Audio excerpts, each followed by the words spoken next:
ഇനി നമുക്കൊരു ആന സഫാരി പോയാലോ? ആന സഫാരിയൊക്കെ ഞങ്ങൾ കാണാൻ കേൾക്കുകയൊക്കെ ചെയ്തിട്ടുണ്ട് എന്ന് പറയുകയാണെങ്കിൽ ഇങ്ങനൊരു സംഭവം ഒരുപക്ഷെ നമ്മുടെ ഇന്ത്യയിൽ ആദ്യമായിരിക്കും. കാരണം ഇന്ത്യയിലെ ആദ്യത്തെ മെക്കാനിക്കൽ ആന സഫാരി എത്തിയിട്ടുണ്ട്. അത് നമ്മുടെ അതിരപ്പള്ളി തുമ്പൂർമുഴിയിലാണ് ആരംഭിച്ചിരിക്കുന്നത്. ജില്ലാ ടൂറിസം പ്രൊമോഷൻ കൗൺസിലിന്റെ നേതൃത്വത്തിലാണ് ആന സഫാരി ആരംഭിച്ചിരിക്കുന്നത്. യന്ത്ര ആന ആണെങ്കിലും തുമ്പൂർമുഴി ഗണപതി എന്ന പേരും കൊമ്പനിട്ടിട്ടുണ്ട്.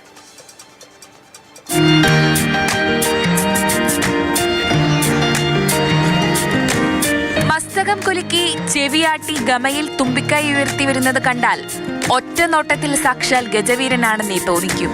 അതിരപ്പള്ളി വിനോദസഞ്ചാര പാതയിലെ പ്രധാന ആകർഷണമായ തുമ്പൂർമുഴി ഗാർഡനിലാണ് ഈ ആന സഫാരി. സാങ്കേതിക വിദ്യയിൽ വിരിഞ്ഞ ഇന്ത്യയിലെ ആദ്യത്തെ മെക്കാനിക്കൽ ടൂറിസം ആനയാണ് തുമ്പൂർമുഴി ഗണപതി.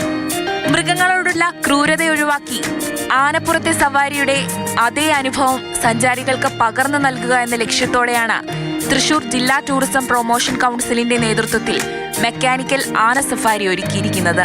വരുന്ന സഞ്ചാരികൾക്ക് കൂടുതൽ സന്തോഷം പകരാൻ കഴിയുന്ന തരത്തിലാണ് തുമ്പൂർമുഴി DMCയിൽ ഇന്നു മുതൽ കേരളത്തിൽ ആദ്യമായിട്ട് ആന സഫാരി ഇന്ന് ആരംഭിക്കുകയാണ്. ഈ വെക്കേഷൻ കാലഘട്ടത്തിൽ സഞ്ചാരികൾക്ക് ഒരു പുതിയ അനുഭവം നൽകുന്ന 3 ഡ്രൈവുകളായിട്ടാണ് ഇന്ന് ഉദ്ഘാടനം നിർവഹിച്ചിട്ടുള്ളത്. അപ്പോൾ മുഴുവൻ സഞ്ചാരികളെയും അതിരപ്പള്ളിയിലേക്ക് ക്ഷണിക്കുകയാണ്. ആനപ്രേമികൾക്കും സഞ്ചാരികൾക്കും ഒരുപോലെ കൗതുകമുണർത്തുന്നതാണ് ഈ സംരംഭം. യഥാർത്ഥ ആനയുടെ ചലനങ്ങളും നടത്തവും അനുകരിക്കുന്ന ഈ മെക്കാനിക്കൽ ആനപ്പുറത്തിരുന്നു കൊണ്ട് സഞ്ചാരികൾക്ക് ഗാർഡനിലൂടെ ചുറ്റിക്കറങ്ങാം. പഴയ ശലഭോദ്യാനവും തൂക്കുപാലവും മാത്രമല്ല ഇനി തുമ്പൂർമുഴി ഗാർഡൻ. ഹൈടെക് വിനോദങ്ങളും പ്രകൃതി ഭംഗിയും ഒത്തുചേരുന്ന ഒരു കംപ്ലീറ്റ് പാക്കേജായി ഇത് മാറിക്കഴിഞ്ഞു. Virtual reality centre, fish therapy എന്നിവയും തുമ്പൂർമുഴിയിൽ ആരംഭിച്ചു. മാതൃഭൂമി ന്യൂസ്, തൃശൂർ. MS ലിഷോയാണ് നമ്മുടെ കൂടെയുള്ളത്. ലിഷോയി, ഇപ്പൊ ഒറിജിനൽ അല്ലെങ്കിൽ എന്താ, കാണുമ്പോഴേ കയറി എന്നൊരു സവാരിയൊക്കെ നടത്താൻ തോന്നുമല്ലേ ആനപ്പുറത്തൊക്കെ കയറിയിട്ട്? അപ്പോൾ ആനപ്പുറത്തൊക്കെ കയറാൻ പേടിയാണ് എന്നുണ്ടെങ്കിൽ ഇനി ആ പേടി വേണ്ട. അവിടേക്ക് എത്തുകയാണ് എന്നുണ്ടെങ്കിൽ ദാ ഇങ്ങനെ ഒരു ആളവിടെ റെഡിയാക്കി നിർത്തിയിട്ടുണ്ട്. അങ്ങനെ അവിടെ മൊത്തം ചുറ്റിക്കാണാം. ഒപ്പം എന്തെല്ലാം സൗകര്യങ്ങളാണ്, മറ്റു സൗകര്യങ്ങളാണ് സഞ്ചാരികളെ കാത്തിരിക്കുന്നത്. എന്തായാലും ഒരു പുത്തൻ അനുഭവമായിരിക്കും. തുമ്പൂർമുഴി ഭാഗത്തൊക്കെ എപ്പോഴും ആന ഇറങ്ങുന്ന ഒരു സ്ഥലം കൂടിയാണ്. ആ ഒരു സ്ഥലത്താണ് ഇപ്പോൾ ഒരു യന്ത്ര ആനയെ ആന സഫാരിക്ക് വേണ്ടി എത്തിച്ചിരിക്കുന്നത്.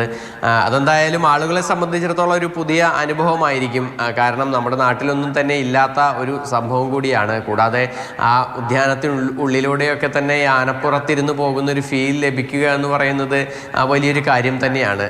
ഇതിനോടകം തന്നെ ഒരുപാട് ആളുകൾ അതിരപ്പള്ളിയിലേക്ക് വരുന്ന മിക്കവാറും ആളുകളൊക്കെ തന്നെ തുമ്പൂർമുഴിയിലൊക്കെ തന്നെ ദൂരസ്ഥലങ്ങളിൽ നിന്ന് എത്തുന്നവരൊക്കെ തന്നെ ആ തുമ്പൂർമുഴിയിൽ ഇറങ്ങിയായിരിക്കും ഒരുപക്ഷെ പോകുന്നുണ്ടാവുക. അവർക്ക് ഈ ഇത്തരത്തിലൊരു ആന സഫാരി മാത്രമല്ല, കൂടാതെ അവർക്ക് വിർച്വൽ റിയാലിറ്റിയുടെ സംവിധാനത്തോടു കൂടിയുള്ള ഒരു ഷോയും അതിനോടൊപ്പം തന്നെ അവിടെ ഫിഷ് സ്പായും ഒക്കെ തന്നെ ഒരുക്കിയിട്ടുണ്ട്. എന്തായാലും അതൊക്കെ തന്നെ ആളുകളെ കൂടുതലായി ആകർഷിക്കുന്നതാണ്. എന്തായാലും ഇവിടുത്തെ ഈ ആനയ്ക്കൊരു പേരിട്ടിരിക്കുന്നതും അത് ഒരു വലിയ കൗതുകം തന്നെയാണ്. കാരണം മേഴാറ്റൂർ ഗണപതി നമുക്കറിയാം, അതുപോലെ തന്നെ തുമ്പൂർമുഴി ഗണപതി എന്ന് പറയുന്ന ഒരു പേരും ഈ റോബോ ആനയ്ക്ക് ഇതിനോടകം തന്നെ ഇട്ടിട്ടുണ്ട്. എന്തായാലും അങ്ങനെ കൗതുകമുള്ള ഒരുപാട് കാര്യമുണ്ട്. അപ്പോൾ ദിവസമൊക്കെ മനോഹരമാക്കാൻ വേണ്ടിയിട്ട് തുമ്പൂർമുഴി ഭാഗത്തൊക്കെ പോവുകയാണെന്നുണ്ടെങ്കിൽ നിങ്ങളെ അവിടെ തുമ്പൂർമുഴി ഗണപതി കാത്തിരിപ്പുണ്ട്. ഒപ്പം നിങ്ങൾ തന്നെ കേട്ടല്ലോ, അവിടെ അടിച്ചു പൊളിക്കാൻ വേണ്ടിയിട്ട് മറ്റു പല സംവിധാനങ്ങളും ഒക്കെ ഉണ്ട്. അപ്പോൾ അവിടേക്കൊക്കെ പോവുക, നല്ല ദിവസമായിരിക്കുക. ഓക്കെ.